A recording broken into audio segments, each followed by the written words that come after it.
siguiendo con nuestro estudio, que hicimos una pausa intermedia, como hacemos siempre cuando estudiamos hechos proféticos, que vamos a contestar las preguntas, y tenemos una pregunta importante. Y la pregunta es, ¿por qué tuvo que morir Jesús? ¿No? ¿Por qué el plan de redención necesitaba que muriera Jesús? Y a esta pregunta hay dos respuestas principales, ¿no? Y como no puede ser de otro modo, porque casi siempre sucede así, está la respuesta que da Satanás. Y que primero él inspiró en los paganos y posteriormente en la iglesia caída. Porque los paganos tenían un montón de ceremonias que reflejan lo que actualmente hace Roma. La iglesia de Roma, que disfrazó de cristianas a las tradiciones paganas. Esta es también la respuesta que daban los primeros adventistas, incluyendo a Elena de White, porque las habían heredado, y es la respuesta que dan los adventistas que no se han deshecho de los errores heredados de los paganos y los papistas. O sea, para nosotros nuestra misión es deshacernos de eso y reemplazarlo por la verdad. Y está la otra respuesta, es la respuesta que Dios da en su palabra, la que teníamos que buscar y encontrar para deshacernos de los errores heredados de los paganos y los papistas. Pero vamos primero por la respuesta que da Satanás, que todos la conocemos.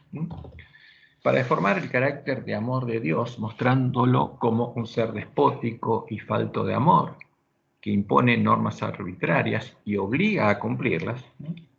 Como señal de sometimiento a su autoridad. O sea, es un ser que establece algo arbitrario y obliga a cumplirla como una señal de sometimiento a su autoridad. Y castiga al que no las cumple, usando la fuerza, para que sea satisfecha su justicia. Y al mismo tiempo, ensalzarse él mismo, como lo quiso hacer en el cielo, ¿no? Satanás y sus siervos afirman que, fíjense lo que afirman, el Dios Padre había engendrado a un Dios Hijo de su esencia, de su sustancia, como Dios Todopoderoso, del modo en el que habrían sido engendrados Tamuz, Horus, Mitra, Apolo, etc., todos los dioses hijos.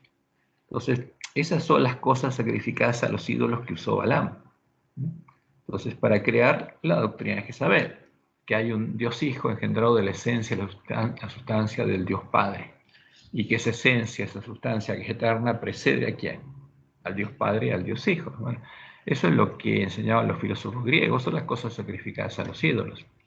Y enseñan que el Dios Hijo es el creador de todas las cosas, que Él creó a los otros seres creados y al hombre como agente creador del Dios Padre, como el verbo de Dios, usando el concepto creado por Platón.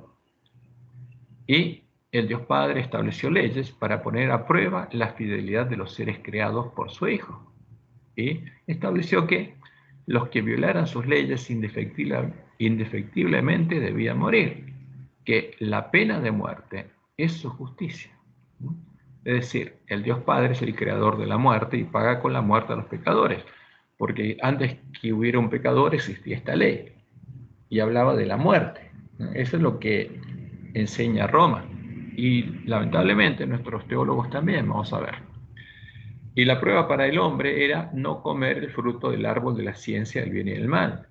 Y cuando Adán y Eva comieron el fruto del árbol prohibido, la pena de muerte recayó sobre ellos y sobre todos los hombres que deben morir por el pecado original de Adán y Eva, por comer una fruta.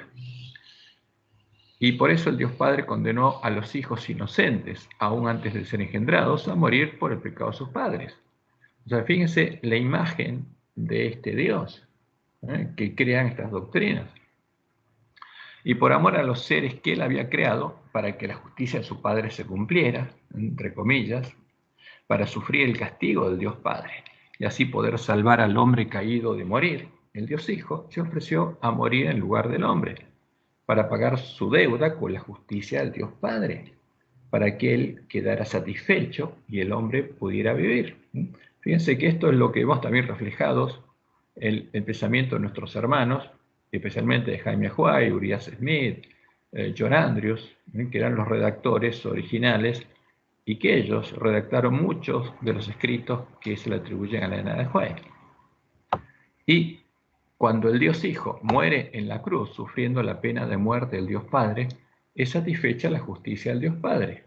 Y el hombre puede recibir del Dios Hijo, el que realmente lo ama y dio su vida para salvarlo de la justicia del Dios Padre, el don de la vida eterna. Y fíjese la respuesta de Satanás y de Roma a esta pregunta, ¿por qué tuvo que morir Jesús? Porque esta es la respuesta que dan. Es parte de la comida y la bebida de los borrachos, es parte del vino de Babilonia, y es la explicación que dan nuestros teólogos a esta pregunta en el libro La Trinidad, de Casa Editora Sudamericana, el libro que explica la doctrina de Jezabel, la doctrina que define al Dios de Roma, y ahora es parte de las creencias fundamentales números 2, 3, 4 y 5. Ahora, esto es lo que aparece acá en el libro de la Trinidad. ¿Y qué dice ahí? El amor debe actuar en una forma que satisfaga completamente la justicia antes que Dios pueda ofrecer misericordia a los pecadores. Entonces este Dios exige que primero le paguen antes de ofrecer misericordia a los pecadores. Sin embargo, la pregunta crucial es, ¿necesitó morir Cristo para satisfacer los requerimientos de la amante? Es una toma de pelo, ¿no es cierto?, ¿no?, de la justicia de Dios. ¿Fue necesaria la satisfacción de la justicia divina, una exigencia necesaria del amor de Dios, dicen, antes de poder ofrecer su misericordioso perdón a los pecadores? O sea, Dios exigía la muerte antes de ofrecer misericordia. Y terminan diciendo, nosotros insistimos en que la amante justicia de Dios necesitaba ser satisfecha por la muerte. Fíjense, la justicia de Dios es la muerte. O sea que este Dios es el autor de la muerte de Cristo como un castigo por el pecado. Entonces, ¿a quién adoran nuestros teólogos? Al Dios de Roma. ¿Y cuál es la justicia de este Dios? El castigo. ¿Y cuál es el castigo? La muerte, mata. Y él mató a Jesús en vez de matarnos a nosotros. Como vemos, en esta definición, la justicia de Dios es la muerte como castigo por el pecado. Además, nuestros teólogos definen al Dios Padre de la Trinidad como un ser que no ofrecía misericordia a los pecadores antes que fuera satisfecha su justicia. Un Dios que quería castigar a los pecadores, castigo del cual lo salvó su Hijo, ya que el Dios Padre satisfizo su justicia matando a su Hijo como castigo por nuestros pecados. Eso es lo que enseña esta doctrina. Ahora, ¿pero esta qué es? Esta es la imagen de Baal, no tiene nada que ver con el Dios de la Biblia. Es la imagen de Baal, es exactamente la imagen que tenían de la justicia de Baal los paganos, al que le llevaban ofrendas y les ofrecían sacrificios, incluso a sus hijos, para aplacar su ira por sus pecados. Y es lo que Roma enseña que hace el Dios Padre de la Trinidad, en el limbo de los infantes, en el purgatorio y en el infierno, los lugares preparados para satisfacer su justicia a través del castigo de los pecadores. Este Dios Padre sin amor, sin misericordia, por supuesto refleja la imagen ¿de quién? Del carácter de Satanás, porque Satanás se autorrefleja ahí.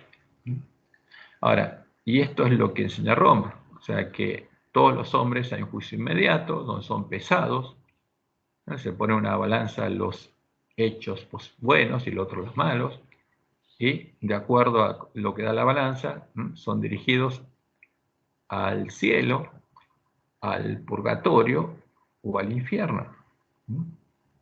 Pero esto es lo que señalan los paganos, esto es lo que Dios le mostró a Jesús y Jesús a Juan en la profecía del Apocalipsis. Esto es lo que pasaba en justamente el tercer sello.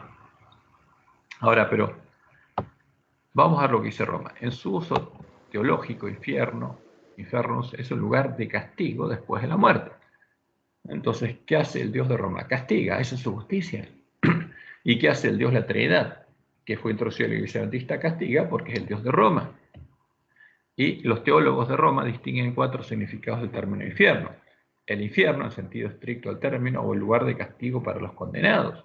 O sea, el Dios de Roma, el Dios de la Trinidad, el Dios Padre de la Trinidad, castiga a los condenados, sean estos demonios u hombres.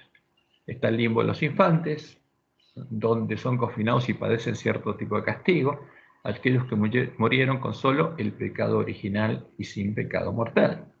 O sea, no se queman en el infierno, sino están en el limbo, pero son castigados. ¿Quiénes? Los niños inocentes. Porque la justicia de este Dios es el castigo, no conoce otra cosa, no conoce la misericordia. Y está el limbo de los padres, en donde las almas de los justos que murieron antes de Cristo esperaban su admisión al cielo, pues mientras tanto el cielo estaba cerrado para ellos como castigo por el pecado de Adán, ¿no? Castigo por el pecado original. O sea, este Dios castigaba a todos los hombres por el pecado de Adán. Y esta es la justicia de este Dios. Ahora, ¿cómo se puede amar a este Dios? Imposible. Y está el purgatorio, donde los justos que mueren en pecado venial o que aún tienen una deuda de la pena temporal por el pecado son limpiados por el sufrimiento antes de su admisión al cielo. Fíjense, este Dios usa como herramienta la muerte y el sufrimiento y el dolor, que son cosas, son frutos del pecado. Por eso, en este Dios no podemos encontrar gracia o perdón gratuito del pecado, porque exigía que le paguen antes de ofrecer misericordia. En este Dios no hay misericordia hacia el pecador, porque cuando por el sufrimiento ya se satisfizo completamente su justicia, cuando Él quema a alguien vivo en el purgatorio, y las ropas del pecador ya están blancas, porque ya fueron limpiadas por el sufrimiento de las llamas del purgatorio, o fueron limpiadas por la sangre de un sustituto que sufrió y dio su vida para pagarle su deuda a Dios Padre. Entonces, cuando la deuda fue pagada, el pecador ya no necesita su misericordia. O sea, este Dios nunca ejerce misericordia. Y en este Dios no hay amor, porque se satisface con el sufrimiento, haciéndole el mal al pecador, y es vencido por el mal. Y para satisfacer su justicia, creó el lugar de castigo para los pecadores, donde se cobrará su deuda, haciéndolo sufrir. Porque no es un árbol bueno. Y del mal tesoro su corazón saca las malas cosas, porque este Dios es el padre de maldad, es la imagen perfecta de Satanás. Y esta es la razón por la cual en nuestras lecciones se hace tanto énfasis en los sufrimientos que padeció Jesús y que lo calificaron para ofrecerse como una ofrenda de sacrificio ante el Padre, la ofrenda sustituta que satisface las demandas de la justicia de Dios. Porque al introducirse en nuestra iglesia al Dios de Roma, tienen que introducirse todas las doctrinas de Roma. El vino de Babilonia, la comida y la bebida de los borrachos. Fíjense, esta fue la lección del domingo 30 de enero de 2022. Los sufrimientos y la muerte de Jesús en la cruz son una parte esencial de su ministerio sacerdotal, porque tenía que sufrir para pagarle al Dios Padre que exige el sufrimiento. Fíjense, se hace énfasis en los sufrimientos. No perfeccionar a Jesús en el sentido de que haya mejorado moral o éticamente. Los sufrimientos, fíjense, fue a través de los sufrimientos. Sus sufrimientos lo calificaron. La ofrenda de sacrificio Jesús presentó ante el Padre como nuestro sacerdote. O sea, Dios exigía justamente el castigo, el sufrimiento, y Jesús sufrió por nosotros. Y entonces, como sufrió, este Dios se satisfizo. Y en nuestras imágenes se nos presenta directamente al Dios de Roma. Fíjense, Zeus, acá que fue pintado en la Capilla Sixtina, acá con los rayos, y acá tirándole el rayo a quien, a este pobre que se esconde detrás de Jesús, y Jesús recibe el rayo que lo mata.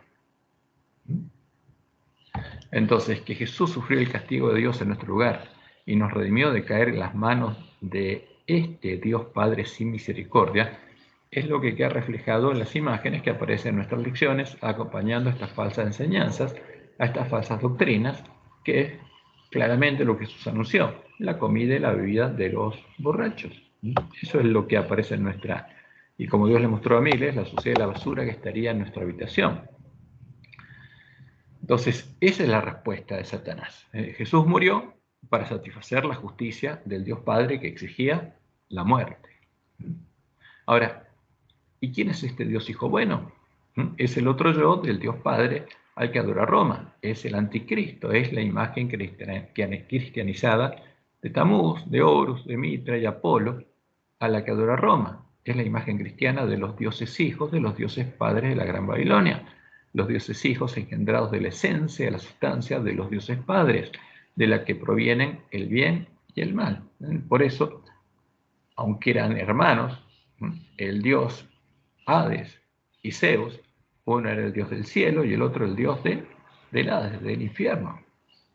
¿Por qué? Pero tenían la misma esencia, la misma sustancia, porque esa esencia, sustancia es el yin y el yang, es el bien y el mal.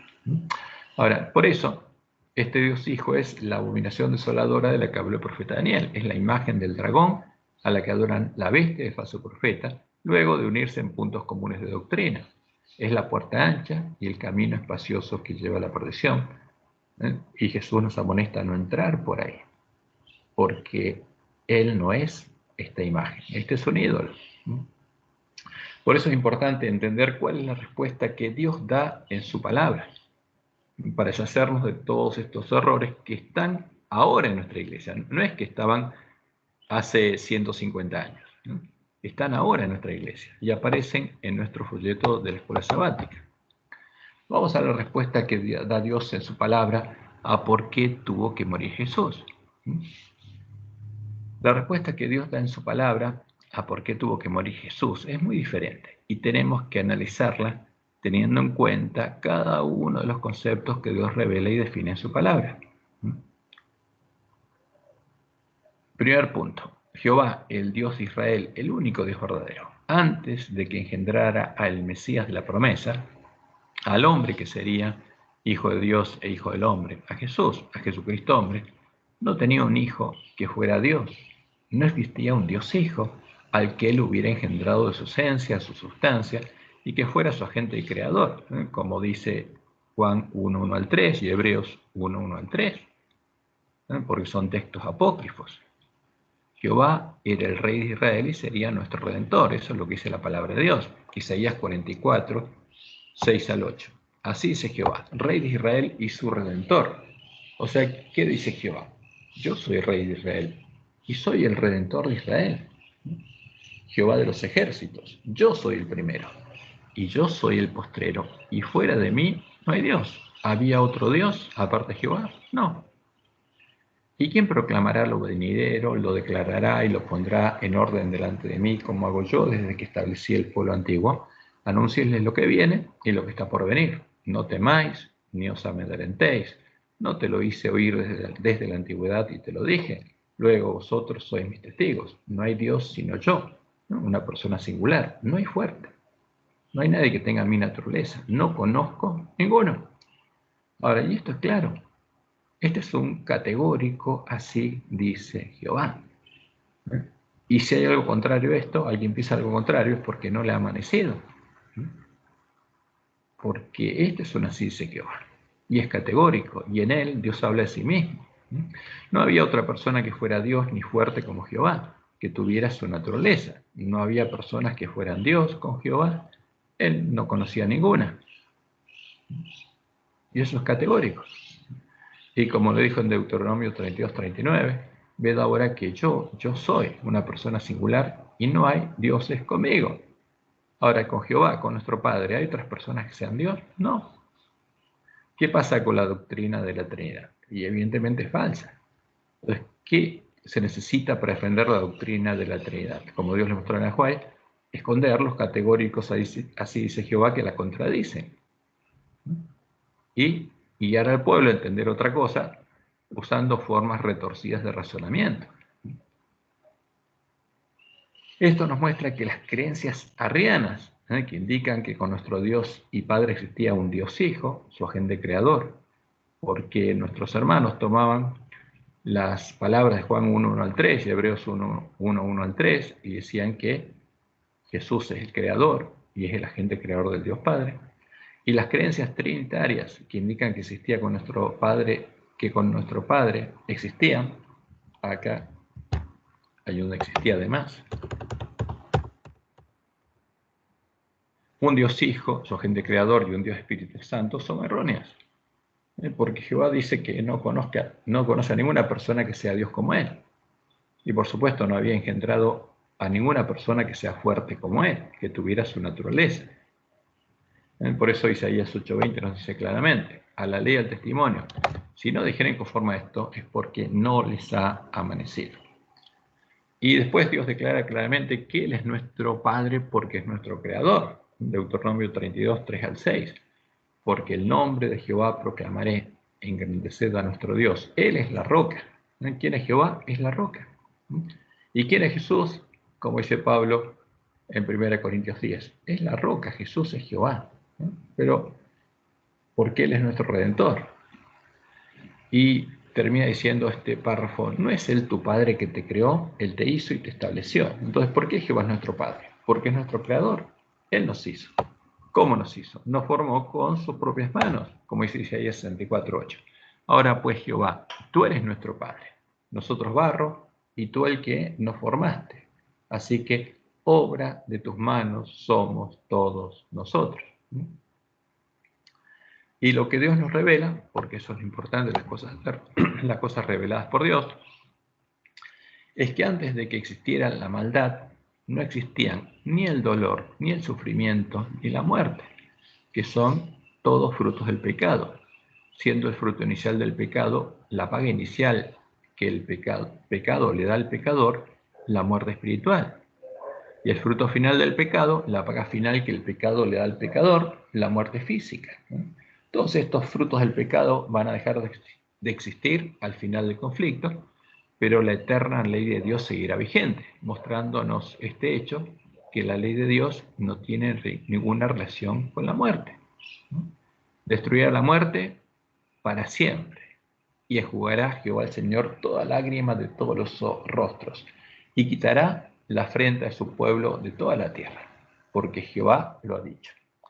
Y se dirá en aquel día, he aquí, este es nuestro Dios, le hemos esperado y nos salvará. Este es Jehová a quien hemos esperado. O sea, ¿a quién estaremos esperando en la segunda venida? A Jehová.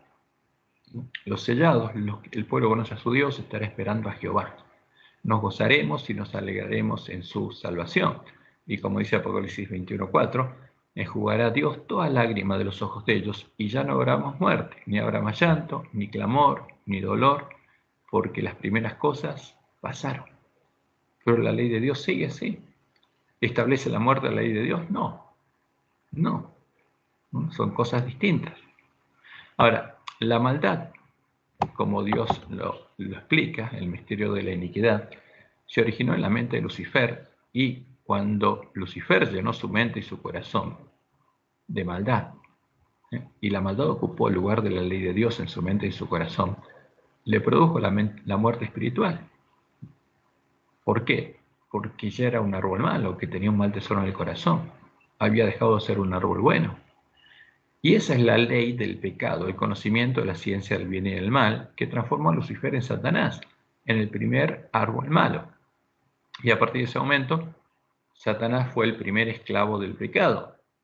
¿Por qué? Porque había perdido el tesoro que tenía en su corazón y no lo podía recuperar.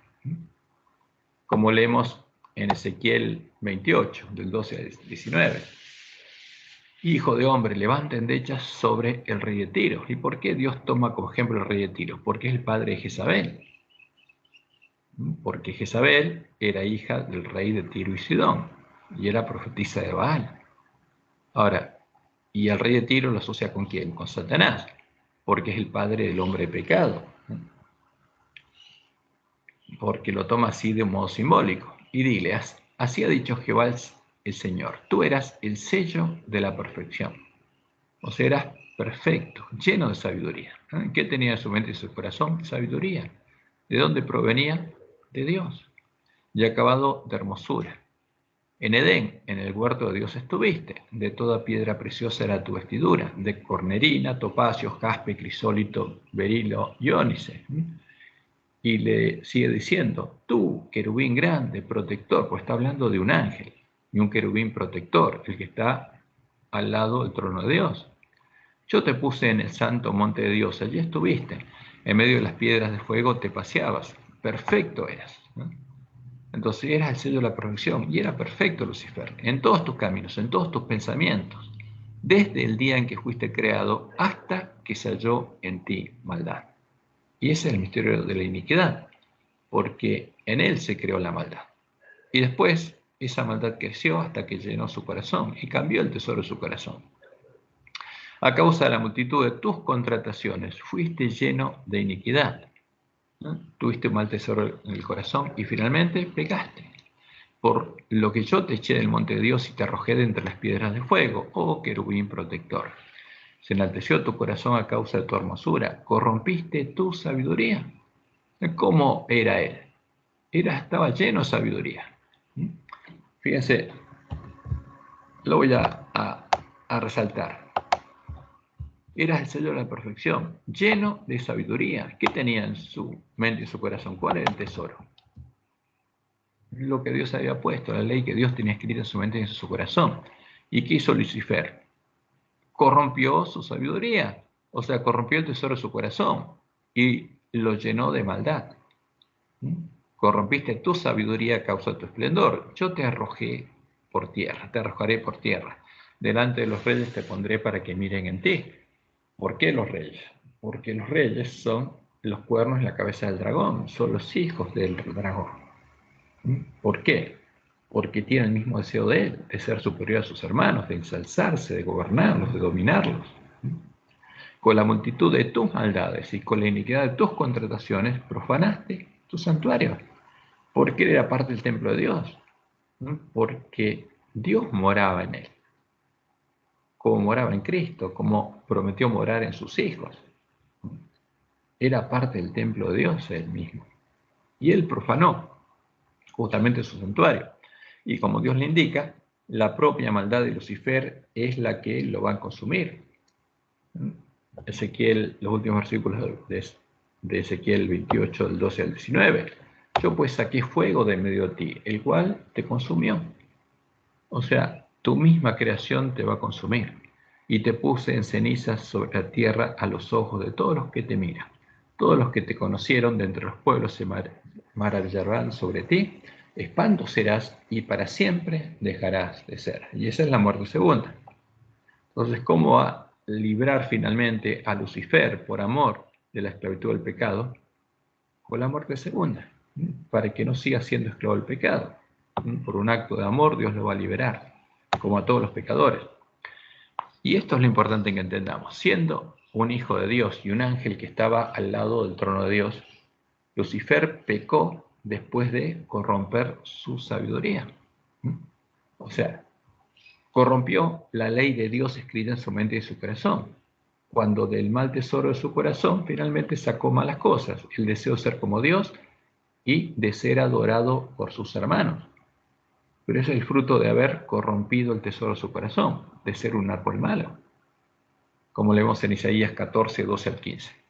¿Cómo caíste del cielo, oh lucero, hijo de la mañana? Cortado fuiste por tierra. Tú que debilitabas a las naciones, tú que decías en tu corazón, subiré al cielo, en lo alto, junto a las estrellas de Dios, levantaré mi trono, y en el monte del testimonio me sentaré. Esa es la maldad, eso es lo que empezó a elucubrar en su mente. Y después finalmente trató de hacerlo, y ahí pecó. Sobre las alturas de las nubes subiré, y seré semejante al Altísimo. Y las estrellas de Dios me van a adorar. Mas tú derribado eres hasta el Seol, a los lados del abismo. Y ese fue el pecado de Lucifer. Y eso es lo que Dios revela claramente en su palabra. Primero, creó la maldad, corrompió el tesoro de su corazón y finalmente, cuando era esclavo del pecado, pecó. ¿Y cuál fue el pecado de Lucifer? En cambio, fíjense la diferencia, y esto es importante que lo entendamos. El pecado del hombre no consistió en sacar malas cosas del mal tesoro del corazón, porque su corazón tenía escrita la ley de Dios y era un árbol bueno. Él no había corrompido su sabiduría. ¿Cuál fue el pecado de Adán y de Eva? Su pecado consistió en permitir que Satanás le diera a conocer su ciencia y le escribiera en su mente y en su corazón, en lugar de la ley de Dios, en lugar del buen tesoro del corazón con el que había sido creado, corrompiendo su sabiduría, buscando transformarlo a su imagen. Eso es lo que pasó. Ahora, Eva no sacó un mal tesoro del corazón, no codició, porque tenía un buen tesoro en el corazón.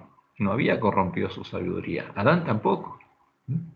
Pero cuando nosotros leemos nuestras Biblias, que son traducidas por hombres que tienen en la mente otros conceptos, proyectan en Eva, por ejemplo, como que codició, pero en la palabra de Dios no aparece la palabra codiciar. Fíjense, vamos a ver esto de paso.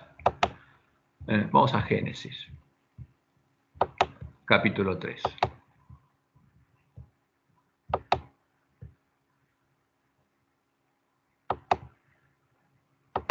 Fíjense, Génesis 3:6, ¿qué dice? Y vio la mujer que el árbol era bueno para comer y que era agradable a los ojos y árbol codiciable para alcanzar la sabiduría. Entonces, el que escribe esto quiere que nosotros entendamos que Eva codició, tuvo el mismo sentimiento que Satanás, tuvo el mismo pecado que Satanás y tomó de su fruto y comió y dio también a su marido, el cual comió así como ella, o sea que quiso ser como Dios. Pero eso no dice el original. Fíjense, vamos a Génesis 3:6 y vamos a ver lo que dice el hebreo. Y acá tenemos Génesis 3:6. Y árbol, fíjense, codiciable para alcanzar sabiduría. Pero ¿qué dice acá? Árbol, la palabra hebrea es, hebrea 25:30, deleitarse. ¿Qué decir? Precioso, estimado. Y después la palabra que sigue es la 6086, árbol, o sea, está hablando un árbol codiciable, estimado, precioso, un buen árbol. Pero la palabra codiciable no aparece, porque la palabra que sigue es la 7919, chacal, ¿eh? Inteligente. ¿Qué quiere decir? Un árbol con sabiduría. Y tomó. Entonces no hay codicia acá. La codicia fue introducida por los hombres, pero no tiene nada que ver con la palabra de Dios. Eva no codició, ese no fue el pecado de Eva. Pero Roma dice que sí. Entonces en nuestras Biblias, sus traductores ponen la palabra necesaria para que nosotros creamos que Eva pecó y codició. No, como dice la palabra de Dios, Eva fue engañada. Tenía un buen tesoro en el corazón y fue engañada. Y el que actuó mal fue Adán, pero no porque codició, sino porque Satanás le tendió una trampa y lo engañó. Ajá, dice árbol delicioso. Entonces, ese fue el pecado de Adán y Eva, porque Satanás le dio a conocer su ciencia. Ellos conscientemente tomaron el fruto. Eva no, Adán sí, lo comió y le abrió la puerta a Satanás. Permitió que Satanás entrara en la mente y el corazón de ellos y escribiera su ciencia y eliminara de ahí la ley de Dios. La escribió en el lugar del buen tesoro del corazón con el que habían sido creados, corrompiendo la sabiduría de ambos, buscando transformarlos a su imagen. Y entonces ese tesoro del corazón ya estaba corrupto y no se podía volver atrás. Ese es el problema. Ese es el verdadero diagnóstico de Dios y define justamente cuál es el plan de redención, qué es lo que Dios quiere hacer. Y por supuesto, los lobos vestidos de ovejas quieren negar. ¿Qué hizo Dios entonces? Puso en marcha el plan de redención cuyo objetivo era redimir al hombre de la esclavitud del pecado, de la ley que tenía escrita en la mente y el corazón, y volver a transformarlo a su imagen, para que vuelva a ser un árbol bueno que da buenos frutos y pueda vivir eternamente. Ese es el objetivo de Dios, eso es lo que Dios revela. Entonces, contrariamente a la comida y la bebida de los borrachos, el vino de Babilonia, las doctrinas de Babilonia generadas en la mente de Satanás, que muestran a un Dios sin misericordia, que exige el castigo de los pecadores para que sea satisfecha su justicia, el verdadero plan de redención nos muestra la misericordia y el amor de Dios. Nos muestra que para salvar a sus hijos humanos hizo lo siguiente.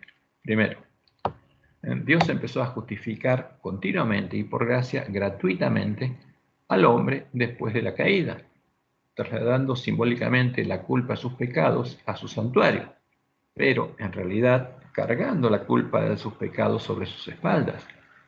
El que perdona es el que se ofrece a pagar, haciéndose cargo él mismo de pagar la deuda de los pecados de sus hijos y el precio de su redención, sin pedirle nada a cambio, salvo ¿qué pide Dios en la ley de la gracia? El arrepentimiento de los pecados el deseo de ser justificados y la fe en Él y en sus promesas. La fe que los llevará a seguir el camino de la gracia, para ser justificados. Fíjense lo que Dios dice. Y Jehová ascendió en la nube y estuvo allí con él, con Moisés, proclamando el nombre de Jehová. Y pasando Jehová delante de él, proclamó: Jehová, Jehová, fuerte, misericordioso y piadoso. ¿Ejercía misericordia? Sí. El Dios Padre de la Trinidad, no. Tardo para la ira y grande en misericordia y verdad, que guarda misericordia a millares, que perdona la iniquidad, la rebelión y el pecado. ¿Quién perdona? Jehová. ¿Va a perdonar porque castigó a otro? No, perdona gratuitamente. Y que de ningún modo tendrá por inocente al malvado. ¿Quién es el malvado? El que no quiere ser perdonado. Que visita la iniquidad de los padres sobre los hijos y sobre los hijos de los hijos hasta la tercera y cuarta generación. Y como dice en los mandamientos, ¿para qué? Y hace misericordia, porque no importa que los padres sean malos, hace misericordia con los hijos. Y en Isaías 43, 23 al 25 leemos: no me trajiste a mí los animales de tus holocaustos, ni a mí me honraste con tus sacrificios. En cambio, a Baal sí se lo honraba. Para apaciguarle, llevaban ofrendas para apaciguarlo, incluso niños inocentes. No te hice servir con ofrenda, ni te hice fatigar con incienso. No compraste para mí caña aromática por dinero, ni me saciaste con la grosura de tus sacrificios, sino pusiste sobre mí la carga de tus pecados, me fatigaste con tus maldades. Yo soy el que borro tus rebeliones por amor de mí mismo, y no me acordaré de tus pecados. ¿Qué había hecho Dios? Había perdonado a su pueblo y cargaba sus pecados. Y ahora Él tenía que pagar. Y esa es la verdad. ¿Estaba exigiendo Él la muerte de los pecadores? No. Por amor, por misericordia, los perdonaba, los justificaba y cargaba sus pecados, y Él se hacía cargo de pagar la deuda de sus pecados. Esto nos muestra claramente que Jehová, el único Dios verdadero, el Dios que es amor, y el Dios Padre de la Trinidad, que no podía ofrecer misericordia a los pecadores hasta que no fuera satisfecha su justicia con la muerte de Cristo como castigo por el pecado, como enseñan nuestros teólogos, no son la misma persona. Son personas totalmente distintas. No tiene nada que ver Jehová con el Dios de la Trinidad, ni con el Dios Padre de la Trinidad, el Dios de Roma. Es por esa causa que debería haber un día de expiación, porque Dios había cargado nuestros pecados, en el que Dios sería juzgado, y debería pagar la deuda contraída al perdonar nuestros pecados. El día cuando Dios debería llegar a ser declarado justo y el verdadero santuario sería purificado. Porque ese es lo que Dios hace. Y no tiene nada que ver con Baal, porque lo que Roma presenta ante nosotros es el disfraz de Baal como cristianos, pero Jehová no tiene nada que ver con eso. Y leemos en Salmos 51, del 1 al 5, la oración de David. Ten piedad de mí, oh Dios, conforme a tu misericordia. ¿Estaba ejerciendo misericordia a Jehová? Claro que sí. Por eso David le oraba. Dice, conforme a tu misericordia, porque sabía que Jehová era misericordioso, por eso le oraba. Conforme a la multitud de tus piedades, borra mis rebeliones. Lávame más y más de mi maldad. ¿Y a dónde iba a pagar a esos pecados si Dios los lavaba? Él se hacía cargo de pagarlos. Y límpiame de mi pecado. Ahora, pero hay una condición, la que establece la ley, que nosotros confesemos nuestros pecados y estemos arrepentidos. Y eso es lo que estaba haciendo David. Porque yo reconozco mis rebeliones y mi pecado está siempre delante de mí. Contra ti solo he pecado y he hecho lo malo delante de tus ojos. ¿Y por qué lo reconocía? Para que seas reconocido justo en tu palabra y tenido puro en tu juicio, por puro en tu juicio. Porque Dios no puede perdonar al malvado, al que no está arrepentido, pero sí al arrepentido. Y por eso David confesaba sus pecados, para que Dios pudiera perdonarlo y pudiera ser reconocido justo en su juicio y en su palabra, porque iba a ser juzgado en el lugar de David, como leemos en Isaías 5:16. Porque Jehová de los ejércitos será exaltado en juicio, y el Dios santo será santificado con justicia. y tenía que manifestar su justicia. Pero este es el Dios verdadero, el Dios de amor, el Dios de misericordia, no el Dios de Roma, que es un ídolo, que es la imagen de Satanás. Ahora, ¿cómo sería purificado el santuario? ¿Cómo Dios pagaría por la deuda contraída?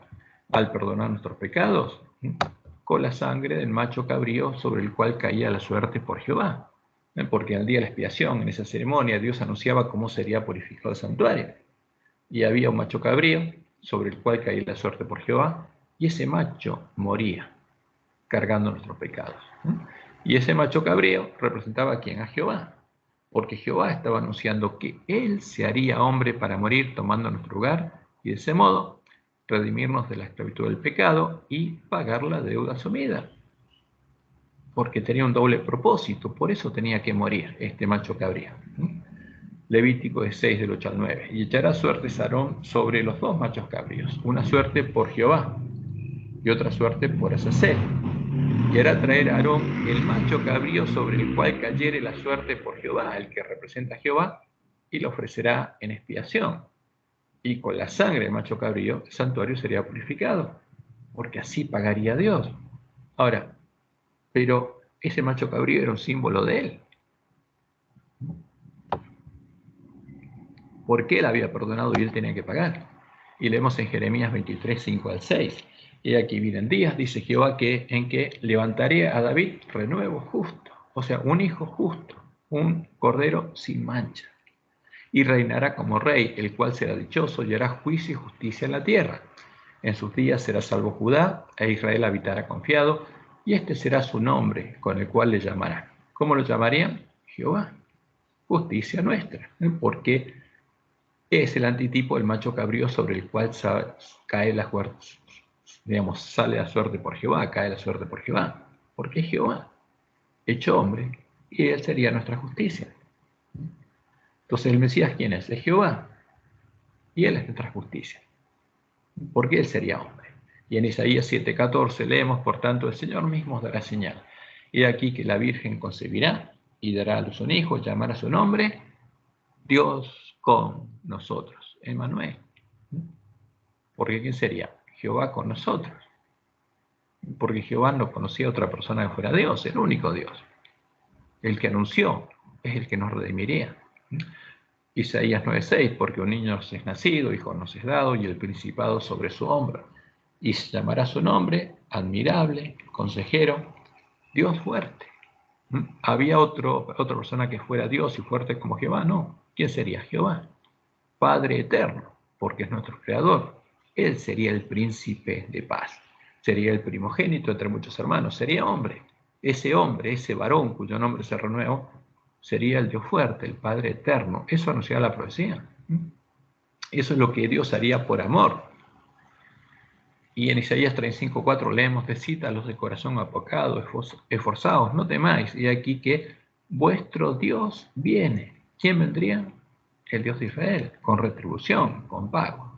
Dios mismo vendrá y os salvará. ¿Quién redimiría a su pueblo y os salvaría?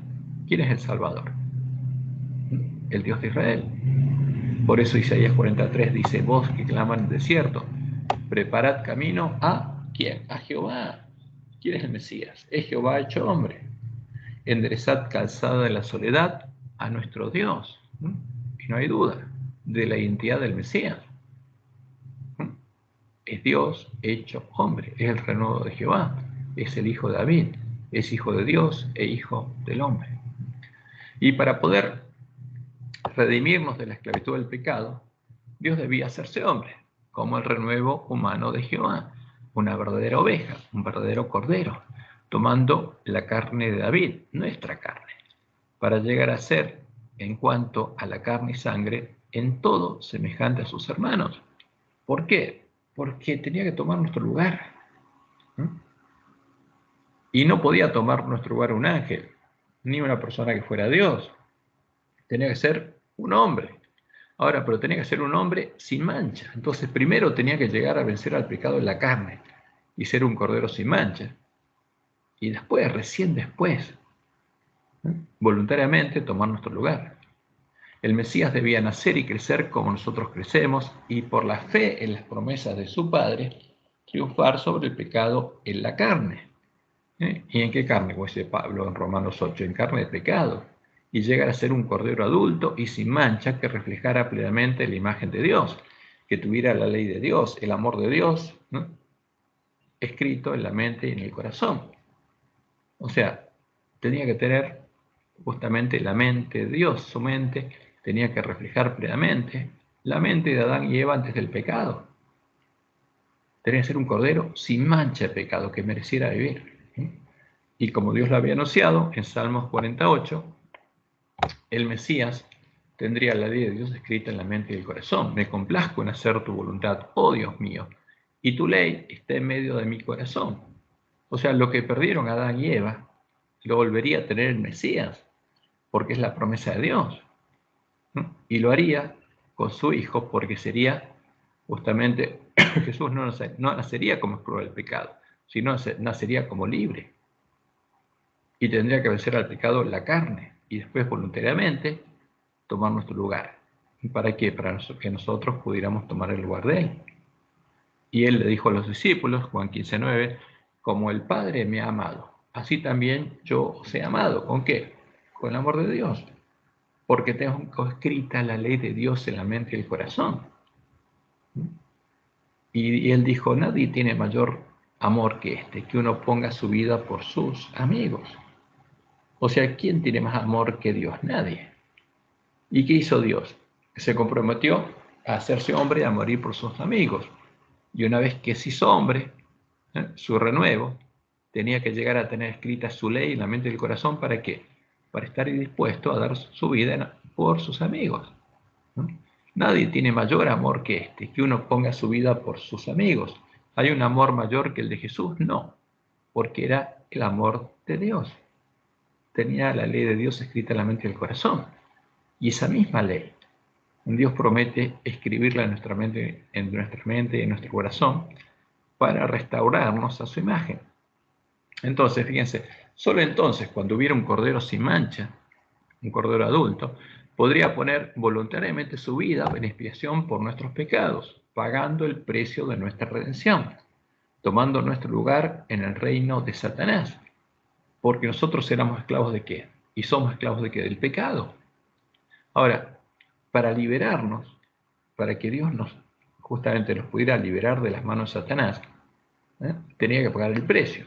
Y según justamente la ley de Dios era justo, como él había, enseñado en la ley de Moisés, que alguien tomara el lugar de un esclavo para liberar a ese esclavo. ¿Y quién tomó nuestro lugar? Una persona libre. Y él tomó nuestro lugar. Y murió en nuestro lugar pagando el precio de nuestra redención, tomando nuestro lugar en el reino de Satanás y muriendo donde deberíamos morir, ¿no?, todos nosotros, en medio de la plaza de la gran ciudad que se llamaba Babilonia, Sodoma y Egipto, ¿no?, que en el antitipo del atrio del templo, donde está el altar de sacrificio, dándonos el derecho de tomar su lugar en el reino de Dios, en el lugar santuario de Dios, el derecho a entrar en el reino de Dios y ser engendrados por Dios, como hermanos de Él. De ese modo, Dios despojó a Satanás del derecho de reclamarnos como sus siervos, como iba a reclamar por Job. Y cuando Jesús venció, fue echado y no pudiera hablar más mal de los hijos de Dios. Y al mismo tiempo proveyó la sangre en la que podemos lavar nuestra ropa y la sangre con la cual el santuario puede ser purificado en el día de la expiación. Esa es la causa por la que Jesús murió. Y lo hizo voluntariamente. ¿Para qué? Para redimirnos y para proveer la sangre con la que podemos ser lavados y la sangre con la cual el santuario puede ser purificado, con la sangre con la cual Dios puede ser declarado justo por haber perdonado gratuitamente los pecados de su pueblo. Y esa es la causa que muestra la Biblia por la cual murió Jesús. Murió por ese doble objetivo, para ser nuestra justicia y ser la justicia de Dios, para que Dios pudiera ser declarado justo en su juicio. Y como leemos en Isaías 53, 10 y 11, cuando haya puesto su vida en expiación por el pecado, verá linaje. O sea, ¿qué va a ver? hermanos, va a tener un linaje, va a haber otros como Jesús. Va a haber, porque la mujer tendría un nacimiento y el primogénito es Jesús, y después tendría hermanos, que también serían hijos de Dios, porque tendrían la ley de Dios escrita en la mente del corazón. No solamente habría un nacimiento de la serpiente, que son los hijos del diablo, sino Dios tendría hijos, y el primogénito es Jesús. Verá linaje, vivirá por largos días, y la voluntad de Jehová será en su mano prosperada. Verá el fruto de la aflicción de su alma y quedará satisfecho. O sea, va a ver a sus hermanos. Ese era el gozo puesto delante de Jesús. Por su conocimiento justificará a mi siervo justo a muchos y llevará las iniquidades de ellos. Y como decía la promesa de Isaías 8, Isaías 18, Dios iba a escribir su ley no solamente en la mente del corazón de Jesús, sino en la de sus discípulos. Ata el testimonio, sella la ley entre mis discípulos. Ese es el sellamiento, que la ley de Dios esté en nuestra mente y en nuestro corazón, y el nombre de Dios esté escrito en nuestra frente. Esperaré pues a Jehová, el cual escondió su rostro de la casa de Jacob, y en él confiaré. Eso decía el Mesías, es una profecía. Y aquí, yo y los hijos que me dio Jehová. ¿Por qué? Ese es el linaje, los hermanos de Jesús. Yo y los hijos que me dio Jehová somos por señales y presagios en Israel, de parte de Jehová de los ejércitos, que mora en el monte de Sión. Por eso, justamente Jesús decía a los que lo escuchaban, vosotros sois la luz del mundo, vosotros sois la sal de la tierra. Sí, Dios sella su ley en ustedes, se escribe su ley en la mente y el corazón de ustedes, porque ese es el evangelio del reino de Dios. El reino de los cielos se ha acercado, y esto va a ser una realidad. Y como Dios lo había anunciado en Jeremías 31, 33, pero este es el pacto que haré con la casa de Israel después de aquellos días, dice Jehová. Daré mi ley, ¿dónde? En su mente, y la escribiré en su corazón. O sea, voy a hacer lo contrario de lo que hizo Satanás, que escribió su propia ley en la mente y el corazón de Adán y Eva, donde estaba la ley de Dios. O sea, cuando los redima, mi pacto dice que voy a deshacer eso, los voy a transformar de nuevo de árboles malos en árboles buenos. Y yo seré ellos por Dios y ellos me serán por pueblo. Y como dice Juan 1, 10 y 11, en el mundo estaba y el mundo por él fue hecho. O sea, ¿quién es Jesús? Es Dios hecho hombre. ¿Qué Dios? Es Jehová. Porque en 6 días hizo Jehová los cielos y la tierra, el mar y todas las cosas que en ellos hay. Entonces, ¿quién estaba en el mundo? Jehová, como había prometido, porque se había hecho hombre para redimirnos. Pero el mundo no le conoció. A lo suyo vino y los suyos no le recibieron. Mas a todos los que le recibieron, a los que creen su nombre, a los que creen que él es Jehová, les dio potestad de ser hechos hijos de Dios, de ser sus hermanos, de ser el linaje, los cuales no son engendrados de sangre, ni de voluntad de carne, ni de voluntad de varón, sino de Dios.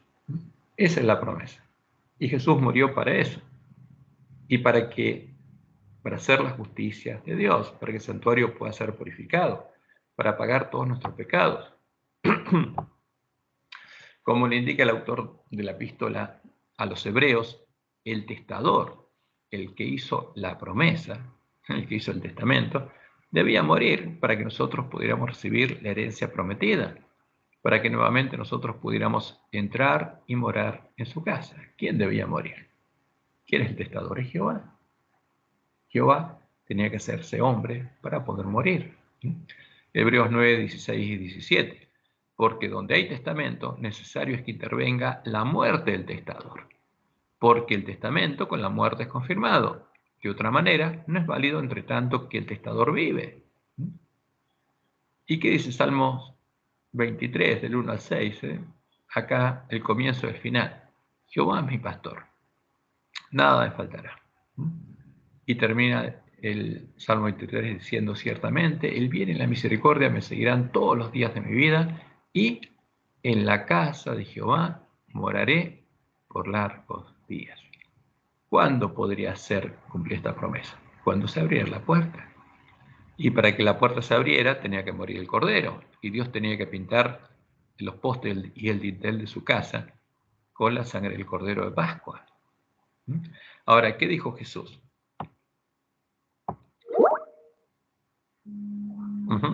Nada me faltará. Jehová es mi pastor, nada me faltará. Ahora, ¿qué dijo Jesús? Fíjese, yo soy el buen pastor. Yo soy Jehová. El buen pastor su vida da por las ovejas. Entonces, como dice el autor de Hebreos, ¿quién murió? El testador, el pastor. ¿Para qué? Para que sus ovejas moren en su casa. Y Jesús dice, yo soy el buen pastor. Y el buen pastor, como anunció, su vida da por las ovejas. O sea, el que dio su vida por nosotros, ¿quién es? Es Jehová. Se hizo hombre para redimirnos. Por eso dice Pablo, e indiscutiblemente grande es el misterio de la piedad. Dios fue manifestado en carne. O sea, ¿quién se hizo hombre? Dios. ¿Quién murió? Dios. ¿Quién es Jesús? Es el Dios de Israel, el único Dios verdadero hecho hombre, el Dios fuerte, el Padre eterno. Él es el príncipe de paz. Ahora, ¿quién mató a Jesús? Según la doctrina de Roma, lo que dice Satanás, Dios lo mató para satisfacer su justicia. Pero, ¿quién mató a Jesús? ¿Qué dice la Biblia? No fue Dios, fueron nuestros pecados. ¿Qué hizo Dios? Como debían hacerlo los padres de familia, como sacerdote de su familia, Dios confesó nuestros pecados sobre su Cordero. Y nuestros pecados lo alejaron de él.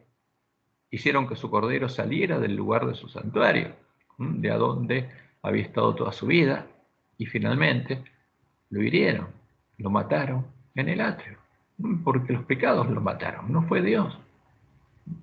Entonces, por eso, en la ceremonia simbólica que viene en el continuo, cada padre de familia llevaba su corderito, confesaba los pecados sobre el cordero, y como esos pecados tenían que matarlo, el pecador mataba al cordero.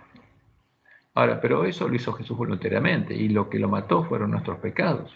Lo hirieron, lo mataron en el atrio, donde estaban esclavizados y debían morir los pecadores, en el reino del príncipe de este mundo, porque Jesús murió en el reino de Satanás, en el lugar donde también estarían los cadáveres de los dos testigos, como leemos en Isaías 53, 5 y 6.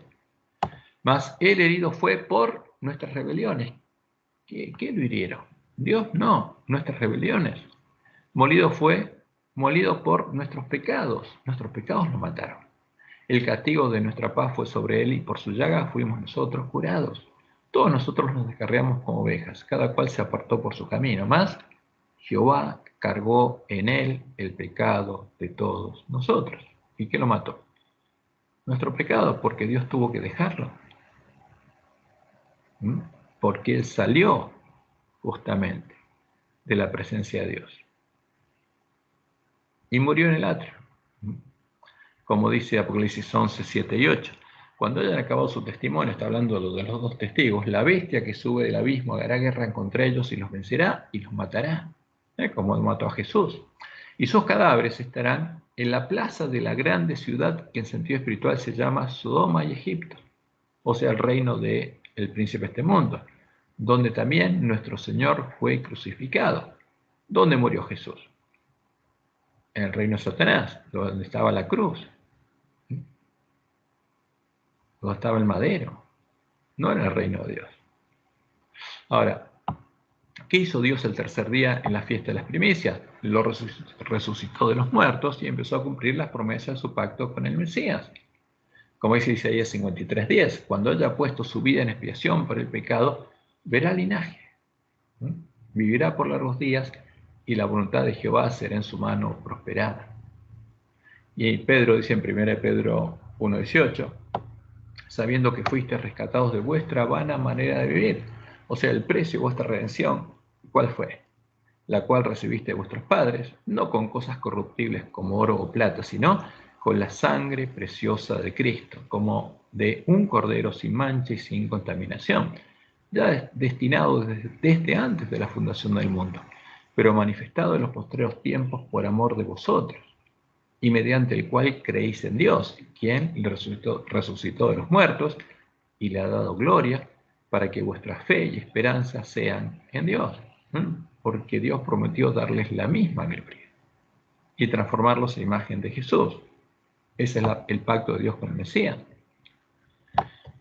Y en Pentecostés, el año 31, comenzó el año de la buena voluntad de Jehová, y Dios abrió las puertas de su casa, el lugar de su santuario, para que todos los que creyeran en él y en su Cordero, luego de lavar sus ropas en la sangre del Cordero y ser vestidos con vestiduras blancas, pudieran entrar por la puerta estrecha a su casa, nacer de él, ser engendrados por Dios y empezar a comer la cena de Pascua, mientras recorren el camino angosto, siguiendo las pisadas de Jesús, y Dios escribe nuevamente su ley, su amor, oro refinado en fuego, el buen tesoro de su mente y su corazón, en las mentes y los corazones de sus hijos, hasta que lleguen a reflejar plenamente la imagen de Jesús y tengan su nombre escrito en su frente.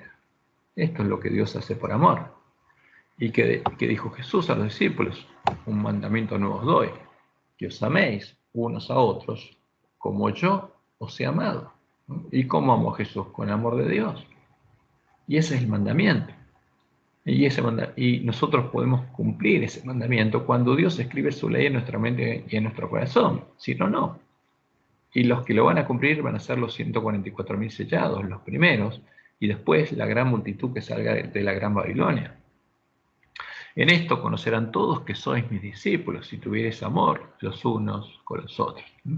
Y esto se va a cumplir los sellados. Por eso ellos van a iluminar la tierra con la gloria de Jehová.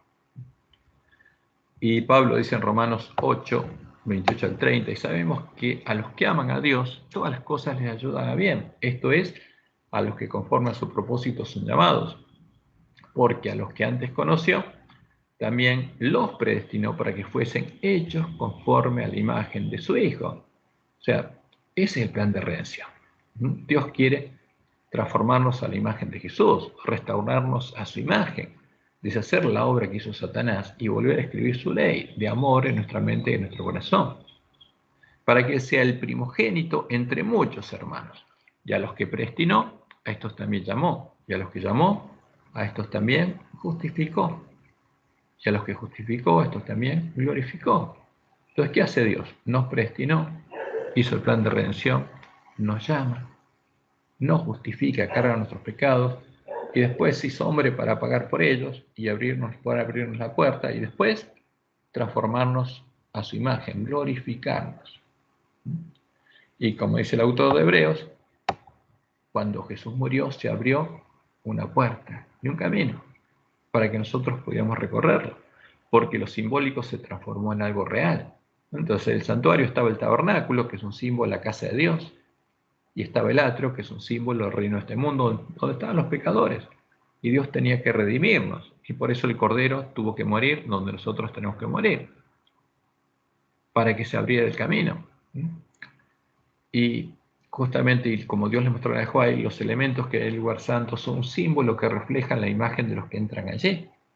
Y el pan, la mesa del pan con los 12 panes de la proposición, es un símbolo de la proposición de Dios. ¿Cuál es la proposición de Dios? Transformarnos en panes y levadura ungidos con aceite como Jesús. A nosotros que somos panes con levadura, como Jesús llevó a sus discípulos en la fiesta de Pentecostés, que había que llevar 2 panes de levadura, cada uno cocidos en su casa con levadura, las primicias, la cosecha del trigo, y Jesús llevó a sus discípulos con levadura a su Padre, ¿para qué? Para que empezara a transformarlos a su imagen. Y la promesa de Dios, la proposición de Dios, es volver a transformarnos en panes y levadura ungidos con aceite, que reflejemos su imagen, la imagen de Jesús. Y esa es la promesa que se va a cumplir primero en este tiempo en los 144.000 sellados del pueblo adventista. Y para hacer esa obra, Dios tiene que venir a morar a nosotros. Por eso la profecía dice que en el tiempo nuevo pacto, todo, la casa de Dios sería santísima, todo el recinto sería santísimo, pero ya no habría división. El velo se habría rasgado como se rasgó y se acabaría la división, porque Dios habría pagado nuestra redención. Y Él, como dice la profecía, al poner su trono en el nuevo lugar su santuario y Jesús sentarse a su diestra, ese lugar donde estaría el trono de Dios sería santísimo. Entonces, en el tiempo del nuevo pacto, el lugar santo es santísimo, como dice la profecía. Por eso, el autor de Hebreos dice lo siguiente: así que, hermanos, teniendo libertad para entrar en el lugar santísimo, a la presencia de Dios, donde está el trono de Dios, por la sangre de Jesucristo, por el camino nuevo y vivo que Él nos abrió a través del velo, esto es de su carne, porque los sacerdotes cuando asperjaban la sangre con los pecados la asperjaban en el velo, símbolo del cuerpo de Cristo, porque Dios iba a cargar nuestros pecados sobre su cordero. Por el camino nuevo y vivo que nos abrió a través del velo, esto es de su carne, y teniendo un gran sacerdote sobre la casa de Dios, acerquémonos con corazón sincero, en plena certidumbre de fe, purificados los corazones de mala conciencia y lavados los cuerpos con agua pura en la fuente. Y ese es el Evangelio del Reino de Dios, esa es la promesa de Dios. Y Jesús murió para que esto fuera una realidad. Nuestra redención es obra del amor de Dios por nosotros y por esa causa, para que podamos comprender en parte su gran amor. Él compara su amor por nosotros con el amor de un esposo por su esposa. Y eso es lo que leemos en Isaías 62, del 1 al 5. Por amor de Sión no callaré, y por amor de Jerusalén no descansaré, hasta que salga como resplandor su justicia, hasta que Jerusalén de vuelta vuelva a resplandecer con la gloria de Dios, y su salvación se encienda como una antorcha. Entonces verán las gentes tu justicia y todos los reyes tu gloria, y te será puesto un nombre nuevo que la boca de Jehová nombrará. Y serás corona de gloria en la mano de Jehová, y diadema de reino en la mano del Dios tuyo. Nunca más te llamarán desamparada, ni tu tierra se dirá más desolada, sino que serás llamada Esibá, mi deleite, y tu tierra Beula, desposada, porque el amor de Jehová estará en ti. Ahora, ¿por qué resplandecería? Porque el amor de Jehová estaría en ¿quién? En su esposa. Y tu tierra será desposada. Pues como el joven se desposa con la virgen, se desposarán contigo tus hijos, y como el gozo del esposo con la esposa, así se gozará contigo el Dios tuyo, porque tu Dios es tu esposo. Por eso, Pablo, conociendo la verdad, predicaba lo siguiente, Efesios 5, 25 al 27. Maridos, amad a vuestras mujeres así como Cristo amó a la iglesia y se entregó a sí mismo por ella, para santificarla, habiéndola purificado en el lavamiento del agua por la palabra, a fin de presentársela a sí mismo, una iglesia gloriosa, que no tuviese mancha, ni arruga, ni cosa semejante, sino que fuese santa y sin mancha. Para eso murió Jesús. Esta es la verdadera razón por la cual Jesús murió, por amor a nosotros, para redimirnos, para poder llevarnos de nuevo a su reino, a su casa, para santificarnos. Y ahora está esperando para que su esposa esté preparada, para poder llevarla con él a la batalla. Y como dice Pablo en Romanos 6, porque la paga del pecado es muerte. Pero la paga del pecado, ¿a quién? Al pecador. Porque el pecado mata al pecador y mató a Jesús. Porque Jesús sufrió la paga del pecado en nuestro lugar. Porque la paga del pecado es muerte. Más la dádiva de Dios, ¿a quién? Al pecador. Dios que le ofrece vida eterna en Cristo Jesús, Señor nuestro. Esa es la diferencia. ¿Qué hace Roma? Dice que Dios le paga al pecador por la muerte. Y no, Pablo está diciendo otra cosa. Y en Romanos 8:13 leemos, porque si vivís conforme a la carne, moriréis. Mas si por el Espíritu hacéis morir las obras de la carne, viviréis. Porque esa es la promesa de Dios. Hacer morir lo que tenemos escrito en nuestra mente y en nuestro corazón, para que en su lugar tengamos su amor. Entonces el pecado, ¿qué hace? Nos mata, como mató Jesús, pero después de redimirnos, Dios nos da nuevamente vida, derramando su amor en nuestros corazones. Esa es la forma de darnos vida. Como dice Juan en 1 Juan 3, 14. Nosotros, dice él, sabemos qué cosa, que hemos pasado de muerte a vida, ¿en qué? En que amamos a los hermanos. O sea, ellos sabían que algo había cambiado, y lo sabían, por supuesto, porque ahora conocían el amor. Y dice, nosotros sabemos que hemos pasado de muerte a vida, a tener la ley del pecado, la maldad escrita en nuestra mente y en nuestro corazón, a tener el amor de Dios. ¿Y en qué lo sabemos? En que amamos a los hermanos. El que no ama a su hermano permanece en muerte. Y esa es la muerte espiritual. Esa es la muerte espiritual en la que cayeron Adán y Eva. Y esta es la vida que Dios le volvió a dar a sus hijos. Porque el que ama tiene la vida. El que ama pasó de muerte a vida.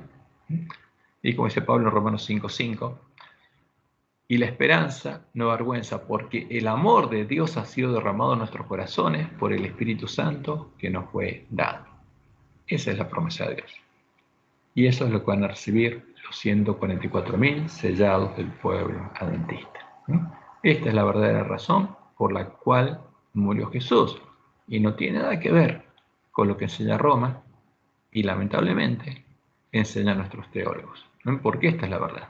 Esta es la verdad que tendría que tener el primer ángel para predicar el Evangelio eterno, como dijo Jesús, y será predicado este Evangelio del reino en todo el mundo, para testimonio a toda nación, tribu, lengua y pueblo, y entonces vendrá el fin. Bueno, que Jehová los bendiga y los guarde y los guíe a toda verdad.